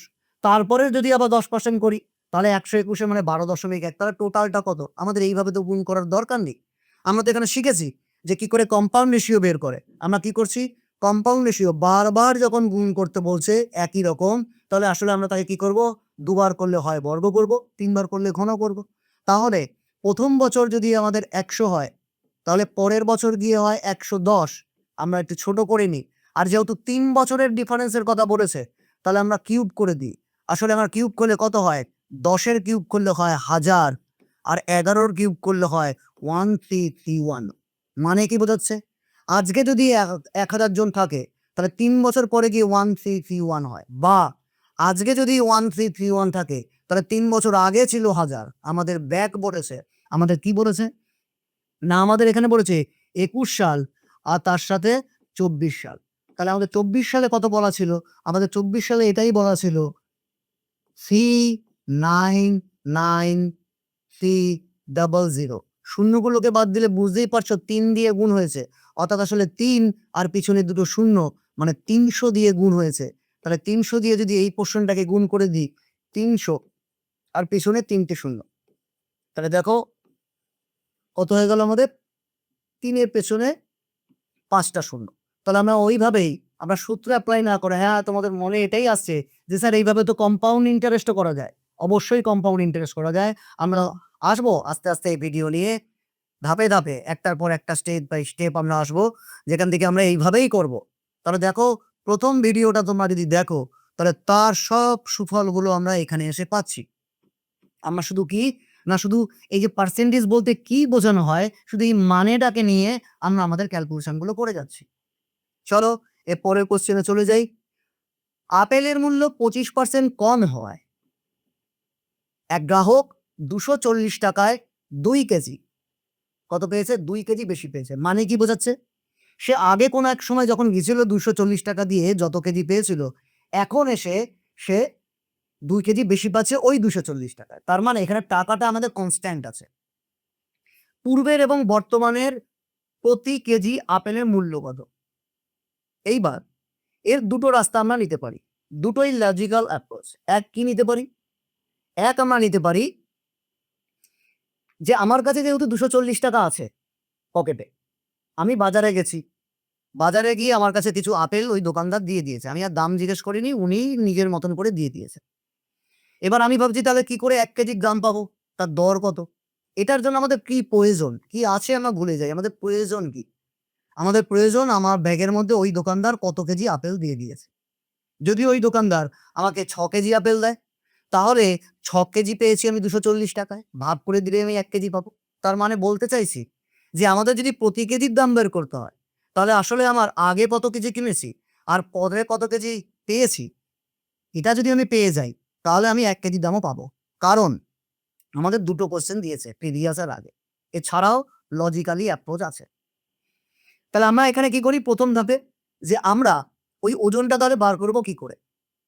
আমাদের যেহেতু মোট মূল্যটা সমান আছে, তোমরা এখন বাজারে যদি যাতায়াত করে থাকো বা দোকানে গিয়েও যদি কিছু জিনিসপত্র টুকটাক কিনে থাকো, তাহলে গিয়ে দেখবে এখন আমাদের সাধারণ মধ্যবিত্তদের জন্য যেসব জিনিসগুলো থাকে, তা একটা ওজনটাকে খুব বেশি মেইনটেইন করে না, দামটাকে মেইনটেইন করে। মানে ধরো এই যে সার্ফ যেগুলো কাপড় কাচার যে আমাদের ডিটারজেন্ট পাউডার হয়, তা দেবে ৳১০ প্যাকেট। বিস্কুটের ৳১০ প্যাকেট। হজমোলার প্যাকেট ৳১। দীর্ঘদিন ধরে চলে আসছে। মানে ওরা মোট মূল্যটাকে স্থির রেখে দিয়েছে। তাহলে কি কোম্পানি ১০, ১৫, ২০ বছরে আদতে দ্রব্যের কোনো দাম বাড়ায়নি? নাকি র মেটেরিয়াল এর দামই বাড়েনি? অবশ্যই বেড়েছে। তোমরা যদি লক্ষ্য করো তাহলে দেখবে ওই প্যাকেটটার মধ্যে ১০ বছর আগে যতটা পাওয়া যেত, এখন কিন্তু আর ততটা পাওয়া যায় না। তার মানে সে কি করছে? সে মোট মূল্যটাকে মেইনটেইন করছে কি দিয়ে? ওজন কম দিয়ে। অবশ্যই জানি গে। হজমোলার প্যাকেটে আগে ৫ টা থাকতো, এখন ৪ টে থাকে। ফলে অ্যাকচুয়ালি আমরা যদি ৳১ আগে ৫ টা পেতাম, অর্থাৎ ২০ পয়সা করে। আর এখন ৳১ কটা পাই? ৪ টে, অর্থাৎ ২৫ পয়সা করে। তাহলে দাম বেড়েছে। ওই যে এই আর্টিকেল গুলো রয়েছে, ভেতরে যে আর্টিকেল গুলো, তার দাম বেড়েছে। কিন্তু মোট দামটা আর পাল্টায়নি। ফলে মোট দামটা বাজেট একই রেখে দিয়েছে। তাহলে মোট দাম যদি একই থাকে, যদি প্রকৃতপক্ষে দাম বাড়ে, মোট দামকে স্থির রেখে দিতে হয়, তাহলে আমাকে দ্রব্য কমাতে হয়। তার মানে মূল্যের সাথে দ্রব্যের সম্পর্ক ব্যস্তানুপাতিক। তো দ্রব্য কম পাবো তখনই যখন আমার আসলে মূল্যটা বেড়ে গেছে। কোন মূল্য? ওই একক মূল্য। তাহলে যেহেতু আমার কনস্ট্যান্ট আছে, তাহলে আমরা এখানে এই যে 25% কম হওয়ায় মূল্য কমে গেছে। তার মানে আমরা কি বলতে পারি? মূল্যের অনুপাত। কি বলেছে? মূল্যের অনুপাত 25% কমে গেছে মানে ১০০ থাকলে কত হয়ে গেছে? না ৭৫ হয়ে গেছে। 25% কমে গেছে। ছোট করে লিখলে কত লিখতে পারি? এই দুটোকে কেটে দিয়ে লিখতে পারি 4:3। আমরা খুঁজে বেড়াচ্ছি বলেছি কাকে? না ওজনকে। তাহলে আমরা কি করি? এটা দ্রব্য লিখে দিই বা ওজন লিখতে পারো, যা খুশি। দ্রব্যের সম্পর্ক কত হয়ে যাবে? ব্যস্তানুপাতিক, মানে 3:4। এই যে আমি বেশি পাচ্ছি এটা দেখায় ১, এই ১ কেই ওরা বলে দিয়েছে ২ কেজি বেশি পায়, মানে এটা ২ কেজি। তাহলে তোমাদের কাছে পরিষ্কার যে ১ যদি ২ হয় তাহলে এই ৩ টা ৬ হয়ে গেছে, অর্থাৎ আগে ৬ কেজি, আর এই ৪ টা হয়ে গেছে কত? ৪ দুগুণে ৮ কেজি। তাহলে এবার তোমরা নিশ্চিত তোমরা সলভ করতে পারবে যে ২৪০ কে যদি ৬ দিয়ে ভাগ করি, কত দিয়ে ভাগ করব? ২৪০ কে ৬ দিয়ে ভাগ করছি, কত হয়? ৪ ৬ ২৪, ৪০ টাকা। আবার ২৪০ কে কত দিয়ে ভাগ করছি? ৮ দিয়ে ভাগ করছি, কত হয়? ৩ ৮ ২৪, অর্থাৎ ৩০ টাকা। তাহলে আমরা বলতে পারি আমাদের পূর্বের এবং বর্তমানের দাম 40:30। এটা গেল একটা অ্যাপ্রোচ, যদি আমাদের দুটো থাকে। দুটো বলতে ২ জায়গাতে করতে হয়, প্রিভিয়াস বলে আর বর্তমান বলে। কিন্তু আমরা আরেকটা লজিক্যালি অ্যাপ্রোচ ইউজ করব। কারণ বেশিরভাগ ক্ষেত্রে আমাদের বর্তমান বের করতে দেয়। এই যে ওজন বের করে করার থেকে আরো দ্রুত আমরা করতে পারব। ধরো এটা আমরা একটা বাস্তব কন্ডিশনে এপ্লাই করি। আমি মার্কেটে আগের সপ্তাহে ৳২৪০ নিয়ে গিয়েছিলাম। দোকানদার আমাকে আপেল দিয়েছিল, পরিচিত দোকানদার, আমি চলে এসেছি। কত ওজন ছিল দেখে চলে এসেছি। পরের সপ্তাহতেও গেছি। যেহেতু আমি জানি আগের সপ্তাহে এটাই ছিল, আমি আর দাম জিজ্ঞেস করিনি। আমি ওকে বলেছি ওই যে আগের দিন যতগুলো নিয়েছিল আমি বলেছিলাম, "দাও, ৬ কেজি দাও।" ৬ কেজি দিয়েছে। আমি তো জানি ৬ কেজির দাম ৳২৪০, কেন আগের সপ্তাহে দিয়ে আমি ৳২৪০ দিয়েছি। আমি ৳২৪০ তাকে দিয়েছি, দিয়ে আমি চলে আসছি। দোকানদার যদি সৎ হয় তাহলে কি করবে? আমাকে ডেকে বলবে যে, "এই নিন টাকা ফেরত নিন।" কেন ফেরত নিন? কারণ দোকানদার জানে যে দাম কমে গেছে। আমি কি বললাম? "না, আমাকে আর ফেরত দিতে হবে না। তুমি যে ফেরত দিচ্ছ সেই টাকাটা দিয়ে আমাকে যা হয় তোমার আমাকে দিয়ে দাও।" তখন আমাকে দোকানদার কি করেছে? না ২ কেজি আমাকে বেশি দিয়ে দিয়েছে। তার মানে এটা বোঝাচ্ছে যে, যে টাকাটা আমার ওই দাম কমে যাওয়ার জন্য বাড়তি হয়েছে, ফেরত দেওয়ার কথা আমাকে, ওটাই আসলে ২ কেজির দাম এবং কখনকার দাম? বর্তমান দাম। তার মানে এই লজিক যদি আমরা এপ্লাই করি তাহলে কখনকার দাম পাবো? অবশ্যই বর্তমান দাম পাবো, এবং বর্তমান দাম মানে কিন্তু কম না। যদি কম হয় তাহলে কম। যদি দাম আমার বেড়ে যেত তাহলে আমি জিনিস কম পেতাম। তার মানে বর্তমানটা কখনো ওরা বেশি হলে বেশি, কম হলে কম। কিভাবে অ্যাপ্রোচ করছি? ৳২৪০। এই ৳২৪০ আমি ওনাকে দিয়েছিলাম, উনি আমাকে ২৫% টাকা ফেরত দিয়ে দিয়েছে। ২৫% টাকা মানে কত? ২৫% মানে তোমরা জানো ৪ ভাগের ১ ভাগ, নিচে ১০০ লিখতেও পারো। কত দিয়ে ভাগ করছি? এই টাকাটা আমাকে উনি ফেরত দিয়ে দিত। আমি ফেরত না দিতে বললাম আমাকে ২ কেজি দিয়ে দিন। উনি আমাকে কত কেজি দিয়ে দিয়েছে? ২ কেজি দিয়ে দিয়েছে। যদি লিখতে হয় পার্সেন্টেজ তাহলে এই যে ১০০ লিখে ফেললাম। যদি পার্সেন্টেজ লিখতে হয় তাহলে এই জায়গাটাকে ১০০ লিখে রাখলাম। আর না হলে ২৫% তো আমরা জানি, ২৫% বলতে কি বোঝায়? ৪ ভাগের ১ ভাগ। ওই যে মনে রাখতে বলেছিলাম। তাহলে দেখো এই ২৫ কে আমরা ৪ দিয়ে ভাগ করি। এই দেখো ৪ দুগুণে ৮, মানে কত টাকা বের হলো? ৳৩০। তাহলে এই অ্যাপ্রোচও আমরা করতে পারি। এইবার তোমরা বলবে, "স্যার তাহলে ৳৩০ তো এখনকার পেয়েছি, আগে কি করে পাবো?" অত্যন্ত সোজা। কত পার্সেন্ট দাম কমেছে? না ১০০% দাম কম ছিল। হয়ে গেছে কত? ৭৫। ছোট করলে কত হয়? ৪ আর ৩, মানে আগে ৳৪ থাকলে এখন ৳৩ থাকে। এই ৩ টাকেই ওরা ৩০ বলেছে। তাহলে ৪ টাকে কত বলবে? ৪০ বলবে। তাহলে এখান থেকেও করা যায়। এখান থেকে করলে এক কনসেপ্টে করতে হবে যে ওজন কত পেতাম। এখানকার কনসেপ্ট কি? আমাকে যে টাকাটা ফেরত দিয়ে দিত, বা কোনো ক্ষেত্রে আমার কাছে দোকানদার টাকা চাইতো, "দাদা আরো টাকা দিন, কেন দাম বেড়ে গেছে।" তাহলে আমার কাছ থেকে কি করতো? নাহলে ওজন, আমি বললাম, "টাকা দেব না, আমার কাছে তুমি ওজন রেখে দাও।" তাহলে তিনি আমাকে ওজন রেখে দিত। তাহলে ২ ভাবেই করা যায়। তোমাদের যেটা কমফোর্টেবল মনে হবে, পরীক্ষার ২ ধরনেই ইউজ করতে পারো। কারণ যদি আমার ২ দিক দেয় তাহলে এটা করব। আর যদি আমার বর্তমান দেয় তো সরাসরি এখানে করব ক্যালকুলেশন। চলো। কাঁচা ফলে 90% জল, জলটা জন হয়ে গেছে, ঠিক করে দিই। আর শুকনো ফলে 20% জল থাকে। কথাটার মানে কি? যে যখন আমাদের কাঁচা ফল থাকে, এই ফলের মধ্যে ২ টো অংশ থাকে। আমাদের অঙ্কের বিচারে একটা থাকে তার সলিড পার্ট মানে শ্বাস, আর কিছু জলীয় পদার্থ। কি বলেছে? না 90% থাকে এটা জল, আর তার থাকে কি থাকে? শ্বাস। আর কি বলেছে ওরা?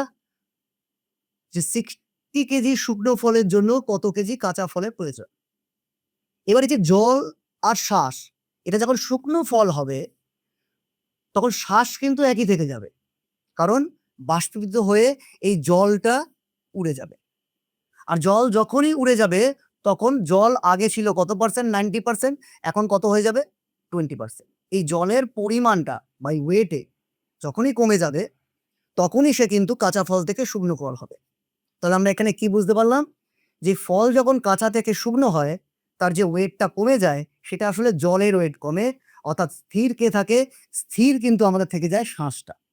তার মানে বাই ওয়েটে, ওজনে আগেও যত শ্বাস ছিল এখনো তত শ্বাস থাকে। তাহলে আমরা দেখি এখানে কি আছে, কত পার্সেন্ট জল আছে, 90। তাহলে আমাদের যখন কাঁচা ছিল, আমাদের কাঁচা থাকার সময় আমাদের শ্বাস কত ছিল, শ্বাস ছিল 100 থেকে 90 বাদ দিয়ে দিই, কি বোঝাবে, 10%। আর যখন আমাদের শুকনো হবে তখন আমাদের শ্বাস কত থাকবে, কত হয়ে গেল, জল অর্থাৎ 20 মাইনাস করে দিই, 80%। তাহলে তোমরা বুঝতেই পারছো, আমার কাছে যখন কাঁচা ফল ছিল তার মধ্যে শ্বাস বাই ওয়েটে, যতটা আমার কাঁচা ফল ছিল বাই ওয়েটে তার 10% ছিল শ্বাস। কিন্তু এখন পরবর্তীকালে পুরো ফলটা যত বাই ওয়েটে যা তার 80% হয়ে গেছে শ্বাস। তাহলে এবার আমরা ক্যালকুলেশনে আসি। আমাদের কি জানতে চেয়েছে, যে একজন 60 কেজি অর্ডার দিয়ে ফেলেছে, তার কাছে কাঁচা ফল কতটা বাজার থেকে আনতে হবে। তাহলে আমরা কাঁচা ফল দেখি, আমরা কাঁচাটাকে এখানে আমরা ফ্রেশ লিখি, এফ লিখে রাখি, আর এটাকে আমরা ড্রাই লিখবো, শুকনোটাকে। তাহলে এই যে আমার ফ্রেশ, এই ফ্রেশটার কত পার্সেন্ট, না ফ্রেশের কাঁচাতে আমাদের ছিল 10%। তাহলে ফ্রেশের যেটাই কিনা 10%, সেটাই যখন ড্রাই হবে কত, না 60 কেজি তো আমার ড্রাই বলেই দিয়েছে, তার কত পার্সেন্ট আমার শ্বাস থাকবে, না 80%। তাহলে দেখো পার্সেন্টেজ আমরা চিহ্ন দিয়েছি দু জায়গাতেই, 100 কেন দিলাম না, কারণ দু জায়গাতেই পার্সেন্টেজ নিচে 100 দিলে তার কোনো দাম নেই। আমরা শুধু কি করি, এই 10 দিয়ে এই 80টাকে কেটে দিই, এখানে 8 রাখি, অর্থাৎ আমরা বলতে পারি আমাদের কাছে ফ্রেশ ফল ছিল 6 8 48 480 কেজি। তাহলে কোনটাকে কনস্ট্যান্ট করলাম, না শ্বাসটাকে কনস্ট্যান্ট করলাম। দেখো করলাম কনস্ট্যান্ট, কিন্তু সে কত ছিল আমাদের জানার দরকার নেই। তাহলে আমরা এখান থেকে কি পেলাম, যে আমাদের কাছে যদি 480 কেজি কাঁচা ফল থাকে, তাহলে আমরা শুকনো করলে সেখানে 60 পাবো। এবার তোমরা এটাকে একটু মডিফাই করতে পারো পরবর্তীকালে গিয়ে। কি মডিফাই করতে পারো, যে আমরা যখন এই যে রেশিওটা করেছিলাম, কি লিখেছিলাম, যে ফ্রেশের কত পার্সেন্ট, এই ফ্রেশের 10% ইকুয়াল টু ড্রাইয়ের 80%। মানে আমরা কি বলতে পারি না, ফ্রেশ আর ড্রাই এদের রেশিও হয়ে যায় 8:10। কেন বলছি, কেন এরকম অঙ্ক এখন দিতে পারে, কেন আমরা আর নতুন করে অন্যভাবে আর শিখবো, যে এক ভদ্রলোক সে ব্যবসা করার জন্য মার্কেট থেকে কিছু কাঁচা ফল নিয়ে এসছে। তারপরে যখন সে শুকনো ফল করেছে, বলেছে উনি 140 কেজি কম পেয়েছে। তাহলে বলো সে বাজার থেকে কত নিয়ে এসেছিল, বা সে শুকনো ফল কত পেয়েছে। তার জন্য কি আমরা তাহলে কি আর কাঁচা ফল তোমাদের দেওয়া নেই, আমরা কি এক্স ধরবো? তাহলে আমরা যদি অনুপাতটা করতে পারি, এই যে বিয়োগ করলে 7 দেখায়, এই 7টাকেই তখন আমরা কি বলে দেবো, 140, পরে 20 দিয়ে গুণ করলে প্রথমটা 160 আর 20 কেজি হয়ে যাবে। ফলে আমরা প্রথম অবস্থায় এইভাবেই করব, এই যে এই জায়গাটা যে আছে এইভাবেই করব, আর পরে গিয়ে আমরা এই অনুপাতের আকারে নিয়ে গিয়ে অঙ্ক করব। তাহলে অঙ্ক আরো থাকতে পারে কি হবে, না সমুদ্রের জলে আমাদের নুনের পরিমাণ থাকে দেখা গেল 6%। এবার যে নুনের ব্যবসা করবে সে কি করবে, সমুদ্র জল থেকে নুনটা বের করার জন্য তো আর মার্কেট থেকে নুন এসে ওই সমুদ্র জলে মেশাবে না, কি করবে, সে জলটাকে এভাপোরেট করে দিয়ে নুন বের করবে। বলছে সমুদ্র জলের মধ্যে আমি 60% যাতে নুন থাকে এরকম করতে চাই, কি করে, না জলটা এভাপোরেট করে। তাহলে ওখানকার কনস্ট্যান্ট পার্ট আমার কে থাকবে, যে সমুদ্রের জল থেকে প্রাথমিক অবস্থায় যে নুনের পরিমাণটা ছিল, আমার জল এভাপোরেট করার পরেও সেটা থাকবে। তাহলে তো সেই অঙ্কও আমরা করতে পারবো। অর্থাৎ পরবর্তীকালে আমাদের মিশ্রণের যে অঙ্কগুলো হবে তা আমরা এই থিওরি এপ্লাই করে করতে পারবো। চলো এর পরের কোশ্চেনে আমরা চলে যাই।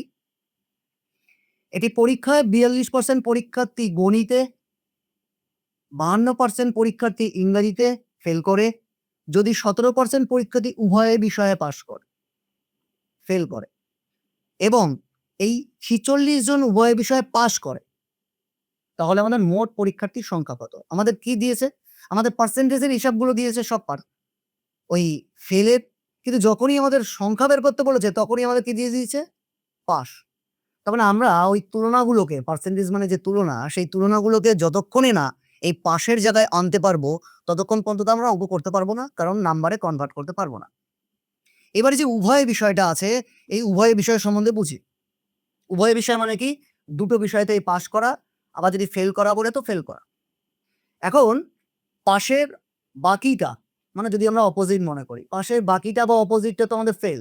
কিন্তু এই যে উভয় বিষয়ে পাশ আছে, এই উভয় বিষয়ের পাশের বাকিটা কি উভয় বিষয়ে ফেল? তো একদমই না। তার কারণ বললাম এই ক্লাসরুমে যতজন ছাত্র আছে তারা ২ টো করে সাবজেক্টের পরীক্ষা দিয়েছে।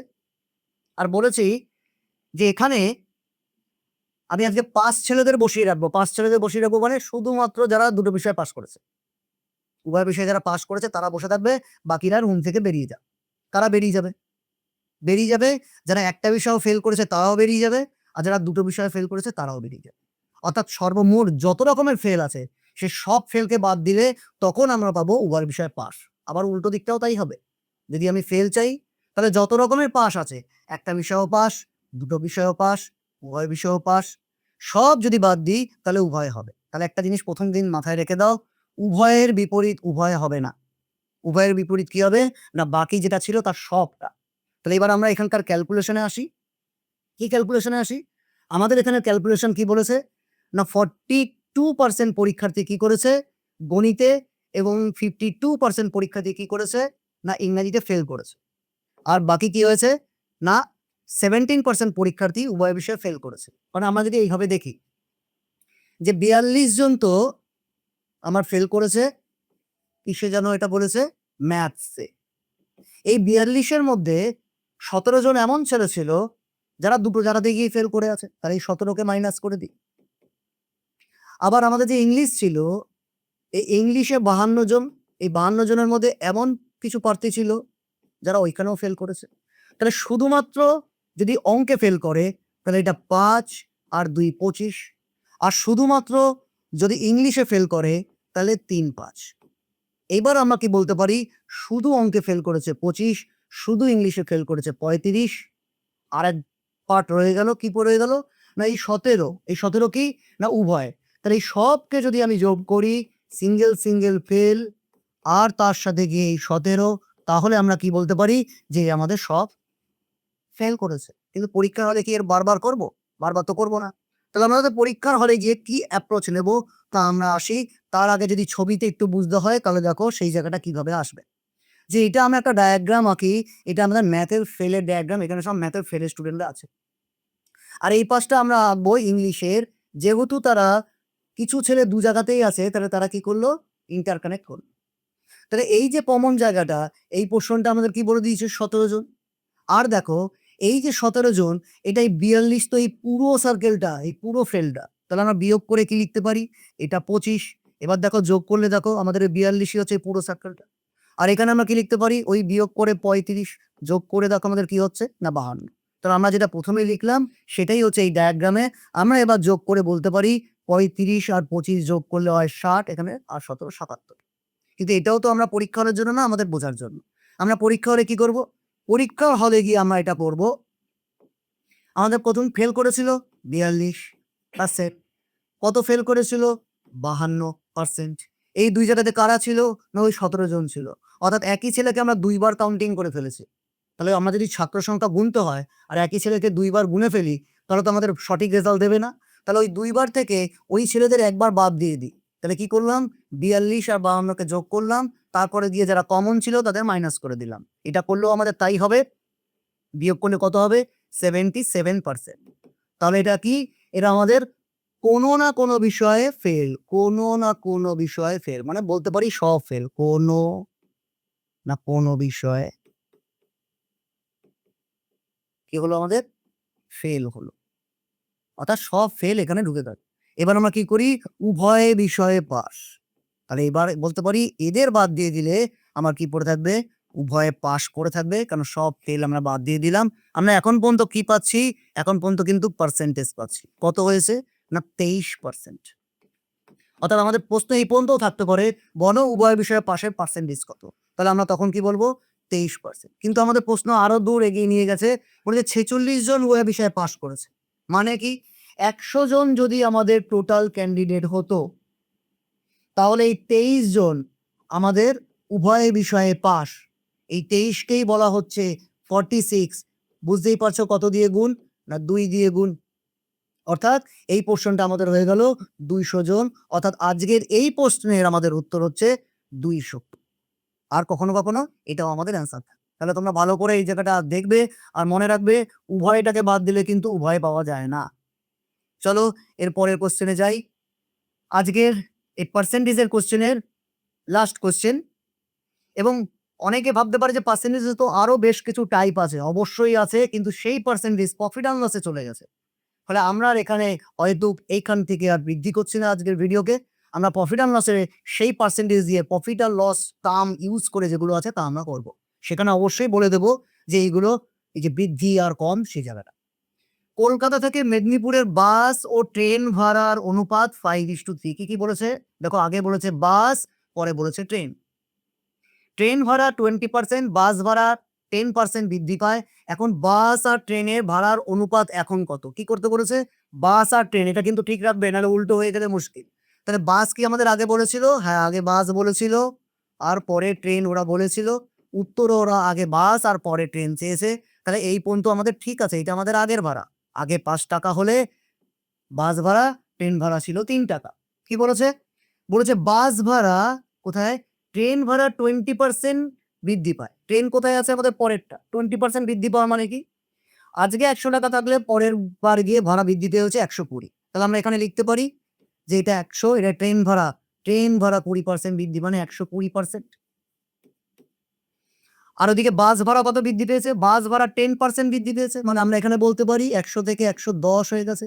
কেন নিচের ১০০ লিখলাম না? কারণ যেহেতু তুলনা করছি আর দুই পাশেই পার্সেন্টেজ আছে, তোমরা ১০০ দিলে সেই পরে কাটবে। ফলে তুলনা করার সময় একই জিনিস আর কাজে লাগে না। ফলে আমরা এবার কি করি? ছোট করে নিই, যা হয় এই শূন্যগুলোকে কেটে দিই। আর ৫ দিয়ে তো কাটা যাবে না, তাহলে এটা হয়ে গেল ৫ ১১ ৫৫ আর ৩ ১২ ৩৬। তাহলে বলতে পারি বর্তমানে বৃদ্ধি পাওয়ার পরে বাস আর ট্রেন ভাড়ার অনুপাত কত হয়ে গেছে? ৫৫:৩৬। তাহলে দেখো আজকে আমরা একদম ১ম অবস্থার পার্সেন্টেজের অঙ্ক শুরু করেছিলাম। তারপরে ধাপে ধাপে সেই অঙ্কগুলোকে এগিয়ে নিয়ে গেছি। পরীক্ষায় কি ধরনের আসে তোমরা আবার বারবার এই ভিডিওটা রিপিট করে দেখো। আর আমরা এরপরেই আমরা ভিডিও নিয়ে আসছি প্রফিট অ্যান্ড লসের অঙ্ক। কারণ পার্সেন্টেজের সাথে প্রফিট অ্যান্ড লসের অনেক মিল। আমরা এর পরের ভিডিও প্রফিট অ্যান্ড লস নিয়ে আসছি। তোমরা এইসব ভিডিওগুলোতে যখনই আমরা ভিডিওগুলোকে আপলোড করছি তখনই তোমরা যদি জানতে হয় এবং তখনই দেখে নিতে হয়, তাহলে তোমরা ফলো করো এবং সাবস্ক্রাইব করো আমাদের এই বদমাশ ইউটিউব চ্যানেলকে। তাহলে তোমরা প্রতিনিয়ত এবং পথ অনুযায়ী ভিডিওগুলোকে ধাপে ধাপে পেয়ে যাবে। আজকে এই পর্যন্ত। ধন্যবাদ।